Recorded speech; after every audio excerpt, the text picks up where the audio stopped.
রংপুরের জনপ্রিয় একটি খাবার গরুর মাংস দিয়ে বুটের ডাল রান্না। আজকে আমি সেই রেসিপিটাই করে দেখাবো। তো শুরুতেই এখানে আমি 1.5 কাপ পরিমাণ বুটের ডাল নিয়ে নিলাম।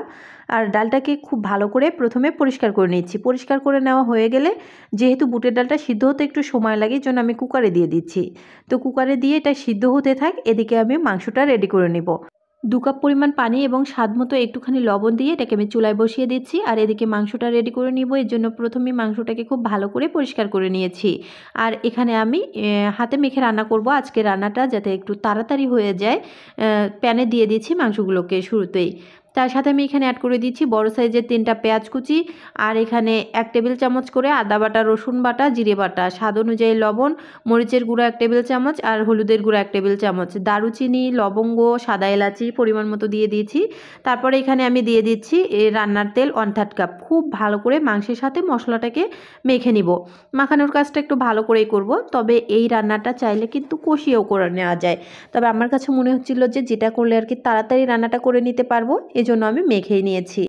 এদিকে ডালটা কিন্তু সিদ্ধ হয়ে গেছে, চুলা থেকে নামিয়ে নিয়েছি। আর ডালের জন্য অর্থাৎ এই ঘাটিটা রান্না করার জন্য স্পেশাল একটা মশলা, এখানে 1 টেবিল চামচ ধনিয়া, 1 টেবিল চামচ মিষ্টি জিরা আর 1 টেবিল চামচ জিরা, এটাকে আমি শুকনো খোলায় ভেজে নিলাম, একটু লালচে টাইপের করে, পুড়ে ফেলানো যাবে না।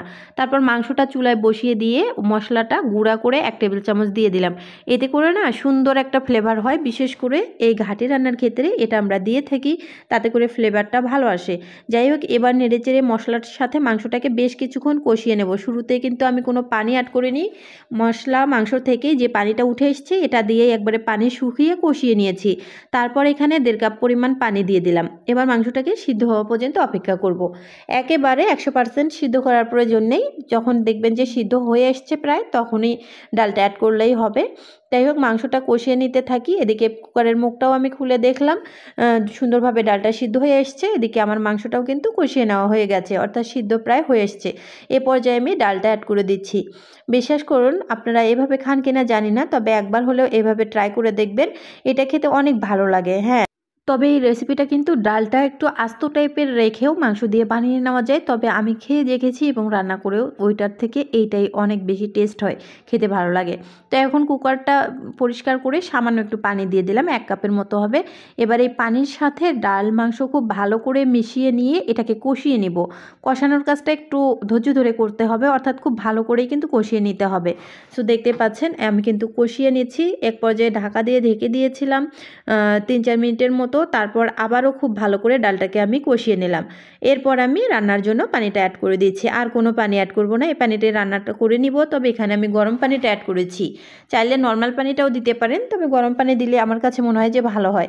এ পর্যায়ে আমি আবারও 1 টেবিল চামচ ওই স্পেশাল মশলার গুঁড়োটা অ্যাড করে দিলাম। লাস্ট পর্যায়ে দিব না, কারণ লাস্ট পর্যায়ে আমি ধনিয়া পাতা অ্যাড করব। বেশ কিছুক্ষণ জাল করে নেওয়ার পর এখানে আমি কিছুটা কাঁচামরিচ দিয়ে দিলাম, মাঝখান থেকে ভেঙে, সুন্দর একটা ফ্লেভার হবে। তো ডালটা রান্না কিন্তু আমার শেষ। এখন চুলা থেকে নামিয়ে নিব। ফোড়ন দিব, এই জন্য আমি কিছুটা তেল দিয়ে দিচ্ছি পরিমাণ মতো। তারপর এখানে দিয়ে দিচ্ছি শুকনা মরিচ 2টা, এখানে মাঝখান থেকে ছোটো ছোটো করে কেটে দিয়েছি। শুকনা মরিচটা একটু ভেজে নিয়ে তারপর আমি এখানে দিচ্ছি রসুনের কুচি আর পেঁয়াজের কুচি। এবার এটাকেও ব্রাউন কালার করে ভেজে নিব। সো ব্রাউন কালার চলে এসছে। এ পর্যায়ে আমি রান্না করে রাখা এই ডাল অর্থাৎ ঘাটিটা অ্যাড করে দিচ্ছি। এখন আমি এখানে অ্যাড করে দিব একটু ধনিয়া পাতা। তৈরি হয়ে গেল দারুণ স্বাদের বুটের ডাল দিয়ে গরুর মাংস রান্না। এভাবে একবার হলেও ট্রাই করে দেখতে পারেন, পরিবারের সবাই প্রশংসা করে খেয়ে নেবে। এটা ভাত, রুটি, পোলাও, পরোটা সব কিছুর সাথেই জাস্ট জমে যাবে। আর খেতে অনেক ভালো লাগে। এটা না ঠান্ডা হওয়ার পর খেতে আরও বেশি ভালো লাগে। যাই হোক, এতক্ষণ সাথে থাকার জন্য সবাইকে অসংখ্য ধন্যবাদ। ভালো লাগলে শেয়ার করে দিবেন।